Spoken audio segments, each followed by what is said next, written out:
Why is this important? According to Jung, because as long as we do not see that what appears outside is actually within us, we are not free, and we cannot become whole. The withdrawal of projectionis, a key step in the integration of the unconscious. Projection in love, the language of the soul. When we fall in love, we often do not see the real person, we see what our soul longs for, misses, or is searching for. That is, we project an inner archetype onto the other person. Anima, the feminine soul image in a man often does not fall in love with a specific woman, he falls in love with the inner feminine image living in him, his anima, and he projects this onto the woman. The woman becomesa, gateway to the soul for him. Through her, he sees wholeness, the goddess, the eternal lover. This projection works as long as he unconsciously longs for the feminine within, but has not yet integrated it into himself. Animus, the masculine soul image in a woman often falls in love with a man who reflects her inner divine masculine, her animus. He appears as a wise teacher, a protector, or a spiritual guide.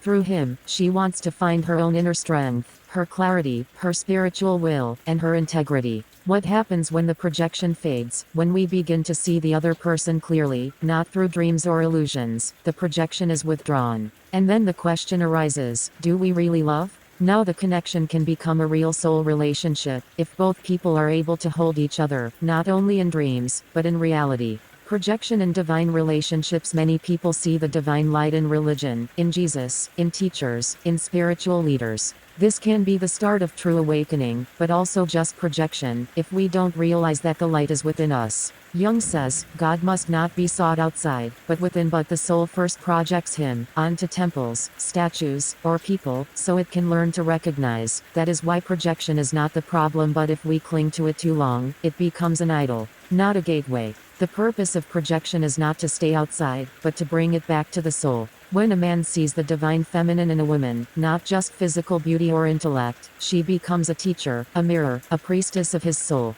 When a woman sees the divine masculine in a man, not just security or protection, he becomes a bridge, a guide, a soul mage for her. Who reclaims their projections, reclaims their soul. Wake up, soul, now you can see who is projecting, and who is watching. Projection means placing your own emotions, thoughts, or someone else. You feel judged, but maybe you don't believe in yourself. You feel hurt, but it is your past pain returning. Every projection is a door. If you take it back, it becomes self-awareness. If you leave it outside, it becomes conflict. The world is not judging you, you are judging the world, from within.